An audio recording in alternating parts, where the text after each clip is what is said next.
તે સામે આવી રહ્યા છે। તો હિમાચલના મંડીમાં ગત રાત્રે પડેલા ભારે વરસાદે તબાહી મચાવી છે। સરકાર ઘાટ અને ધરમપુર સબ ડિવિઝનમાં પણ ભારે વરસાદ પડ્યો છે। ધરમપુર બસ સ્ટેન્ડમાં પાણી ફરી વળ્યા હતા। કોતરના કિનારે આવેલા ઘરો પણ પાણીમાં ડૂબી ગયા હતા।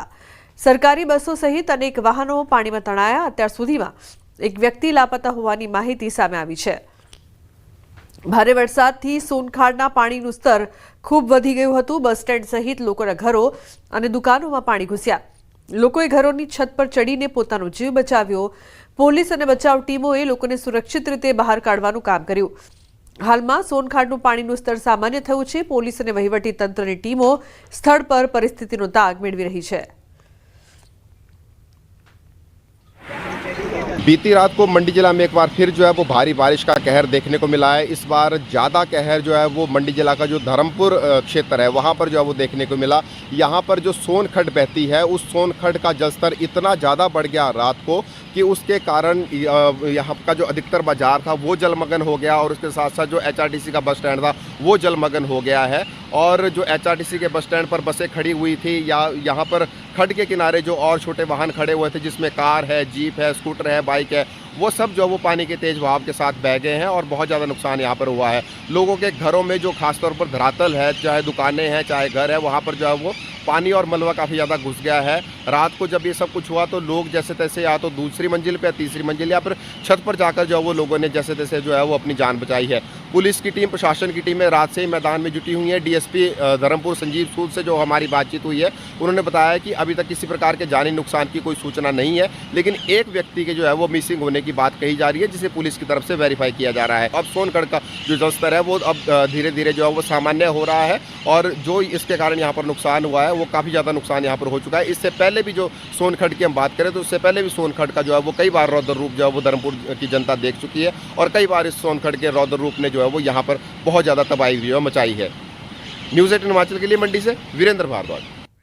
तो हिमाचल प्रदेशना मंडी जिल्लाમાં મોડી રાત્રે ભારે વરસાદથી ઘણી જગ્યાએ વિનાશ સર્જાયો છે।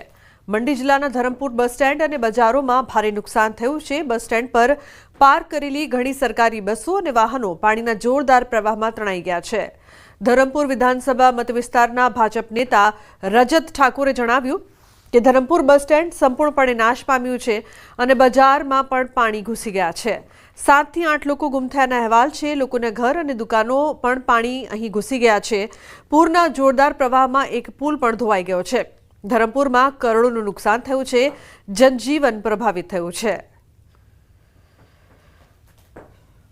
पूरी तरह से धर्मपुर का बस स्टैंड, सारी बसें, लोगों की पर्सनल गाड़ियाँ, एक यहाँ जो लक्ष्मण झूला पुल था वो, इसके अलावा पूरा बाजार, सारी दुकानें जो है तहस नहस हो चुकी हैं। और जो हमें बताया गया है कि लगभग 6-7 लोग जो है मिसिंग, बहुत सारा करोड़ों अरबों रुपए का नुकसान जो है हमारे इस बाज़ार और इस हमारे आसपास जो जितना भी हमारा इलाका है उसमें हुआ है, जो कि बहुत बड़ी दुखद त्रासदी जिसको मैं कह सकता हूँ। तो हिमाचल प्रदेशना शिमलामां भारे भूस्खलन, घणा वाहनो काटमाळ नीचे दटाया। भूस्खलनना कारणे वाहनोनी अवरजवर पर असर पड़ी छे। मोडी रातथी शिमलामां भारे वरसाद, तो वाहनोनी अवरजवर पर असर पड़ी छे। हिमाचल प्रदेशना दृश्यो, शिमलामां भारे भूस्खलन सर्जायुं छे।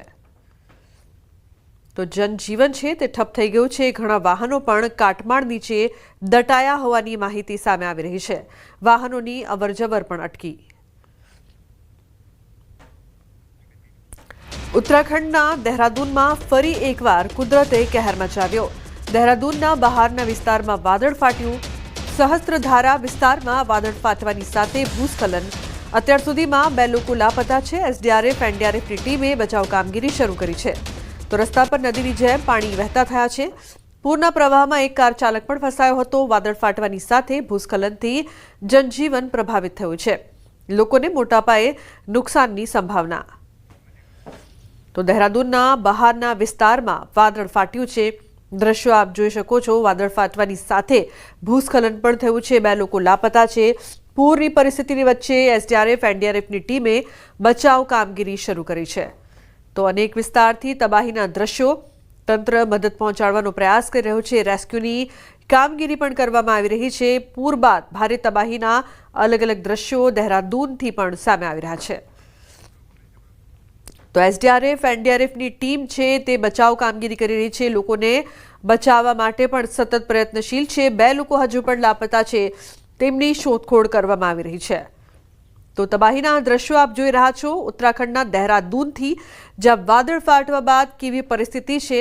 સમગ્ર દહેરાદૂન પાણી થઈ ગયું છે અને પૂર છે તેના કારણે લોકોને અનેક સમસ્યાઓનો સામનો પણ કરવો પડી રહ્યો છે। રેસ્ક્યુ કામગીરી કરવામાં આવી રહી છે।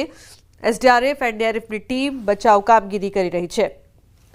તો દહેરાદૂનની બહારના વિસ્તારમાં વાદળ ફાટ્યું છે, જે બાદ ભારે પૂરની પરિસ્થિતિ છે, સાથે ભૂસ્ખલન પણ 2 લોકો લાપતા થયા હોવાની માહિતી।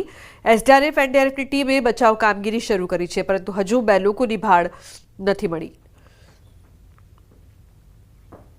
તો તંત્ર દ્વારા મદદ પહોંચાડવાનો પ્રયાસ। તો મુખ્યમંત્રી પહોંચ્યા હતા વિસ્તારમાં નિરીક્ષણ કરવા માટે। મુખ્યમંત્રી દ્વારા આ વિસ્તારનું નિરીક્ષણ કરવામાં આવી રહ્યું છે। મદદ પહોંચાડવા માટે તંત્ર સતત કામગીરી કરી રહ્યું છે। મુખ્યમંત્રી પોતે નિરીક્ષણ કરવા માટે અહીં પહોંચ્યા છે। કયા પ્રકારની પરિસ્થિતિ છે, કેવી મદદ મળી રહી છે, રેસ્ક્યુની કામગીરી કઈ રીતે થઈ રહી છે, તે તમામ બાબતોનું મુખ્યમંત્રીએ પોતે નિરીક્ષણ કર્યું। તો સીધા દ્રશ્યોમાં આપ જોઈ શકો છો, એક તરફ તબાહી જ તબાહી, પૂર, વાદળ ફાટ્યા બાદ ભૂસ્ખલન, તો બીજી તરફ મુખ્યમંત્રી નિરીક્ષણ કરી રહ્યા છે। હરિદ્વારના રહેણાંક વિસ્તારોમાં જંગલી હાથીઓના હુમલાના કારણે લોકોમાં ગભરાટનો માહોલ છે। અહીં 7 જંગલી હાથીઓનું ટોળું લક્ષર રોડ પર સ્થિત મિસરપુરની રહેણાંક વસાહતમાં ઘૂસી ગયું છે। વિડીયોમાં જોઈ શકાય છે કે 7 હાથીઓ એક પછી એક રસ્તો ઓળંગી રહ્યા છે। જો કે આ હાથીઓએ કોઈને નુકસાન પહોંચાડ્યું નથી। રહેણાંક વિસ્તારોમાં વારંવાર હાથીઓના હુમલાના કારણે લોકો ગભરાઈ ગયા છે અને લોકો વન વિભાગને હાથીઓની અવરજવર પર પ્રતિબંધ મૂકવાની માંગ કરી રહ્યા છે। જંગલી હાથીઓના હુમલાને કારણે લોકોમાં ડરનો માહોલ છે। 7 જેટલા જંગલી હાથીઓનું ટોળું રહેણાંક વસાહતમાં આવી ગયું હતું। જંગલી હાથીઓની અવરજવરથી લોકોમાં પણ ભય છે। લોકો ડરી રહ્યા છે આ વિસ્તારમાં જતા, કારણ કે જંગલી હાથીઓના હુમલાની ઘટના પણ આ વિસ્તારમાં વારંવાર બનતી હોય છે। ત્યારે 7 જંગલી હાથીઓનું ટોળું રહેણાંક વસાહતમાં આવી ચડ્યું। અડધી રાત્રે વાદળ ફાટતા તબાહી। દહેરાદૂન હરિદ્વાર હાઈવે પર ધોવાણ થયું છે। નેશનલ હાઈવે ખીણ જેવો બની ગયો છે। એક બાજુનો ભાગ ધોવાતા હાલાકી થઈ રહી છે। બ્રિજની બાજુમાં જ રોડમાં ગાબડું પડ્યું છે। ફનવેલી નજીક હાઈવે ક્ષતિગ્રસ્ત થયું છે। તો બ્રિજ નજીક જે પ્રકારથી હાઈવે ધોવાયું છે, નેશનલ હાઈવેમાં મોટું ગાબડું પડ્યું છે। દહેરાદૂનના દ્રશ્યો, બ્રિજ નજીક સમગ્ર હાઈવે છે તે ધોવાઈ ગયો છે। અહીં જોવું મુશ્કેલ છે કે અહીં કોઈ હાઈવે હતો કે કેમ, તે પ્રકારની પરિસ્થિતિ। નેશનલ હાઈવેમાં એટલું મોટું ગાબડું પડ્યું છે કે કેવી પરિસ્થિતિ છે તે દ્રશ્યોમાં જોઈને અંદાજો લગાવી શકાય। ચારે બાજુ જળ પ્રલય અને તબાહીના આ દ્રશ્યો દેવભૂમિ ઉત્તરાખંડના છે। અહીં ફરી એક વખત વાદળ ફાટતા વિનાશકારી પૂર આવ્યું। દાવો કરાઈ રહ્યો છે કે દહેરાદૂનના સહસ્ત્રધારા વિસ્તારમાં વાદળ ફાટવાની ઘટના બની છે, જેના કારણે સ્થાનિક નદી નાળા તોફાની બન્યા છે અને ચારે બાજુ ભયંકર પૂર આવ્યું છે, જેમાં ટપકેશ્વરમાં આવેલા મંદિરો પાણીમાં ગરકાવ થયા છે। દ્રશ્યોમાં જોઈ શકાય છે કે હનુમાનજીની મૂર્તિ પાણીમાં છે। સ્થાનિકોના દાવા પ્રમાણે એક સમયે એટલું પાણી હતું કે હનુમાનજીની મૂર્તિનો માત્ર મુગટ જ દેખાતો હતો। અનેક વાહનો પાણીના પ્રચંડ વેગમાં ફસાયા છે। રોડ પર જ્યાં જુઓ ત્યાં કાટમાળ નજરે પડી રહ્યો છે। ઘર, દુકાનો બધું જળમગ્ન જોવા મળી રહ્યું છે। કપડવંજના 30 પ્રવાસીઓ જોશીમઠ નજીક ફસાયા છે। કપડવંજના પ્રવાસીઓ બદ્રીનાથ જઈ રહ્યા હતા। ભૂસ્ખલનના કારણે રસ્તો બંધ થતા ફસાયા છે। 2 દિવસથી રસ્તો બંધ થતા ફસાયા છે। રસ્તો બંધ થવાના કારણે ભારે ટ્રાફિક જામ પણ થયો છે। તો કપડવંજના પ્રવાસીઓ છે કે જેઓ બદ્રીનાથ જઈ રહ્યા હતા, પરંતુ ભૂસ્ખલનના કારણે રસ્તો બંધ થતા ફસાયા। ઉમંગ જોડાયા છે ફોનલાઈન પર વધુ માહિતી આપવા માટે। ઉમંગ, શું વધુ માહિતી સમગ્ર મામલે? બિલકુલ ચોક્કસથી રૂપા, જે પ્રકારે ઉત્તરાખંડ અને હિમાચલ પ્રદેશમાં અવિરત વરસાદ વરસી રહ્યો છે અને જે પ્રકારે આગળ ભૂસ્ખલનની વારંવાર ઘટનાઓ થતી હોય છે, ત્યારે કપડવંતી પરિવાર છે, જેટલા 30 જેટલા જે ફેમિલી છે, 30 જેટલા લોકો બદ્રીનાથ દર્શન માટે ગયા હતા 4 ધામની યાત્રા. તે દરમિયાન જોશીમઠથી તો બદ્રીનાથ જતા તે દરમિયાન ભૂસ્ખલનની ઘટના બની હતી અને આ ઘટના દરમિયાન તેઓ ત્યાં આગળ 15 મિનિટ કહી શકાય કે 16 કલાકથી વધુ સમય ત્યાં ફસાયેલા હતા. જો કે અત્યારે મારી થોડી વાર પહેલા તેમની સાથે વાત થઈ, તેમના દ્વારા જણાવ્યું કે હાલમાં પ્રશાસન ત્યાં પહોંચ્યું છે અને ત્યાં આગળ ત્યાં જે રસ્તો છે તે ક્લિયર કરવાની કામગીરી કરી રહ્યા છે, પરંતુ જે અવિરત વરસાદ પડ્યો છે તેના કારણે તેઓને મુશ્કેલી વેઠવાનો વારો આવે છે. જી બિલકુલ ઉમંગ, આભાર સમગ્ર માહિતી બદલ. મુશ્કેલી વેઠવાનો વારો આવી રહ્યો છે. મધ્યપ્રદેશના ઇન્દોરના એરપોર્ટ રોડ પર ભયાનક અકસ્માત. બેકાબુ ટ્રક